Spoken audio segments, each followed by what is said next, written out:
तो ये रखी है रिंग, इसे बेच देना और अपनी सारी ख्वाहिशें पूरी कर लेना। राशि, फोन मैं तुम्हारे दम पे नहीं खरीद रहा हूँ, अपने दम पे खरीद रहा हूँ। अपने दम पर? अपने दम पर कहां से खरीदोगे? अपनी सारी सेविंग्स तो तुम खा गए ना। हाँ, क्योंकि मुझे अपने ऊपर बहुत भरोसा है। आईटी डिपार्टमेंट का बंदा हूँ, जब चाहूँ जहां चाहूँ लाख से 1.5 लाख रुपए की सैलरी आराम से उठा सकता हूँ। और हाँ प्रांशी, मेरी जॉब जो गई थी ना, वो मेरी कुछ मजबूरियों की वजह से गई थी, जो तुम बहुत अच्छे से जानती हो, क्योंकि तुम्हें भी पता है कि उस जॉब से मैं कितना परेशान हो गया था और मुझे कुछ महीनों का ब्रेक चाहिए था। मेंटली डिस्टर्ब हो चुका था मैं, तुम्हें सब मालूम है, लेकिन उसके बावजूद भी तुम मुझे आज नहीं समझ रही हो।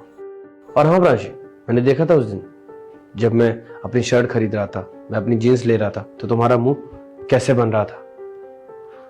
खाने के लिए बोला कि ये खाना मंगवा लूं, तो तुमने सही से रिप्लाई नहीं किया। सब दिख रहा था मुझे, लेकिन मैंने तब भी कोई रिएक्ट नहीं किया। मैंने तो ये सोचा कि प्रांशी के ऊपर इतना सारा बर्डन आ गया है, कैसे बेचारी मैनेज करेगी, मेरा भी खर्चा, अपना भी खर्चा, घर का भी खर्चा। मैं तो ये सब सोच रहा था, लेकिन तुम्हारी सैलरी पर सिर्फ मैं भारी पड़ गया। और हाँ, मैंने तो तुम्हारे बारे में कभी ऐसा सोचा ही नहीं था प्रांशी, लेकिन चलो, आज मुझे पता तो चल गया कि तुम मेरे बारे में क्या सोचती हो। मैं तो 4 लोगों से कहता था कि मेरी बीवी बहुत अच्छी है, मैंने जॉब छोड़ रखी है, वो मेरा सारा खर्चा उठाती है, घर का खर्चा देखती है, यहाँ तक कि वो मेरी केयर भी करती है। और असलियत तुम्हारी तो कुछ और ही थी प्रांशी। प्रांशी, मेरी जॉब लग गई है, मैं कल से ज्वाइन भी कर लूंगा। एक बात हमेशा ध्यान रखना, आज के बाद ना मुझे तुम्हारी सैलरी का 1 रुपया चाहिए और ना ही मेरे लिए कुछ भी लेकर आना, खासकर अपने पैसों का। यही फर्क होता है, जब एक मर्द कमाता है तो पूरा परिवार चलाता है, लेकिन जब एक औरत कमाती है ना, तो वो सिर्फ और सिर्फ एहसान जताती है। अक्की, मैं तुम्हें ये नहीं जता रही थी कि मैं तुम्हारा खर्चा उठा रही हूँ। जता क्या रही थी?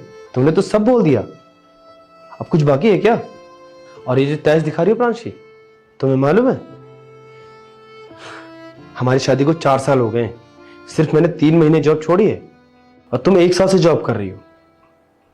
मैंने तो तुम्हें कभी नहीं रोका, तुम जिस रेस्टोरेंट में कही उस रेस्टोरेंट में तुम्हें खाना खिलाया, जिस मॉल से तुमने कहा उस मॉल से मैंने तुम्हें सामान खरीद के दिया। मैंने तो तुम्हारा हाथ कभी नहीं रोका कि प्रांशी ये मत लो, वो मत लो। पर आज तुमने ये जता दिया कि पिछले 3 महीनों से तुम मेरा खर्चा उठा रही हो और तुम परेशान हो चुकी